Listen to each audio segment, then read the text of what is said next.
जिन्नात मिठाई बड़े शौक से खाते हैं, और अगर उन्हें तुम्हारी मिठाई अच्छी लगी, और लगी वजह यह कि वो पूरी 20 किलो खा गया, इसका मतलब यह है कि मिठाई अच्छी थी, उसको पसंद आई, तो ये कभी भी आ सकते हैं। तो आप एक काम करो, बेहतर ये होगा कि आप वहां से वो दुकान बंद कर दो, क्योंकि दोनों सूरतें हो सकती हैं, या तो अच्छे में या बुरे में। तो अब हमारे साथ जरूरी ये नहीं था कि अच्छा ही हो जाए, हाँ, तो खुदा ना खास्ता बुरा होता तो बहुत बुरा होता। लेकिन आप एक ये भी बात देखें ना कि उस जिन ने कोई नुकसान नहीं पहुंचाया, कुछ नहीं पहुंचा। इसका मतलब वो अच्छे जिन्नात भी होते हैं और बुरे भी ये होते हैं। हम कैसे कह सकते हैं? उसकी वजह ये कि वो तो अकेला आया और खा के चला गया। अब ये तजस्सुस अब्बू के जहन में है, दादा कह रहे हैं कि ये फिर भी आ सकते हैं। हाँ। अब जब इन्होंने बोला कि फिर आ सकते हैं, तो देखी जाएगी, जैसे अभी देख ली गई। उसके जाने के बाद दुकान की चांदी हो गई। कैसे? यानी चांदी इस तरीके से हो गई कि जहां 50 ग्राहक आते थे, हाँ। वहां 100 आने लगे। जहां 5 मन बनती थी, वहां 10 मन बनने लगी।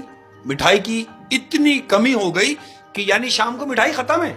लेकिन आप बता रहे हैं कि वहां पे जंगल था। जंगल था। अब देखें कितनी मजे की बात है कि वो था जंगल, लेकिन उस जंगल में से मगरिब से पहले छोटे छोटे बच्चे, तकरीबन 15 से 20 छोटे छोटे बच्चे, वो मिठाई लेने आ रहे हैं जंगल से, और मिठाई लेके जंगल की तरफ जा रहे हैं।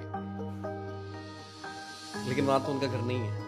अच्छा, इस जो ये जिन दुकान में आया था जी, इससे पहले ये बच्चे कभी नहीं आए? कभी नहीं आए, कभी नहीं। यानी उस जिन ने दुकान ढूंढी है पहले, ढूंढी है और फिर मिठाई की इन तारीफ बच्चों- की है, और फिर इन बच्चों को बताया, और क्यों फिर ये मानी बच्चे मिठाई की वो बच्चे दुकान पे, मिठाई लेने के लिए हमारी दुकान से मिठाई लेके जा रहे हैं जंगल की तरफ।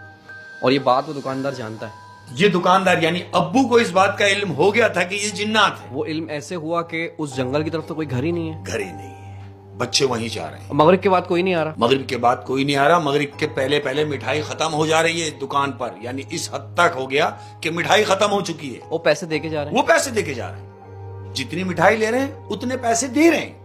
अब्बू ने ये सोचा कि ये जंगल की तरफ जा रहे हैं, वहां आबादी नहीं है, ये यकीनन जिन्नात के बच्चे हैं, ये भी कंफर्म हो। अब्बू ने फिर दादा से जिक्र किया कि ये देखें वहां से छोटे छोटे बच्चे आ रहे हैं। दादा ने कहा कि बेटा अब तुम किसी भी सूरत वहां से वो जगह छोड़ो। तो फिर आपके वालिद साहब के तो मजा आ गए, मजे आ क्योंकि गए। दुकान की चांदी हो रही है, सेल हो रही है दबा के। बिल्कुल और ऐसे मजे ही। की बात ये है कि सेल वहां से हो रही है जहाँ पे घर ही नहीं है किसी के। बिल्कुल ऐसे ही, यानी अनएक्सपेक्टेड, आप वो तवक्को कर ही नहीं सकते कि ये कैसे हो सकता है, हाँ। और वो हो रहा है। लेकिन सुकून या पैसा है वो सब कुछ नहीं है, जिंदगी रहेगी तो सब कुछ है ना।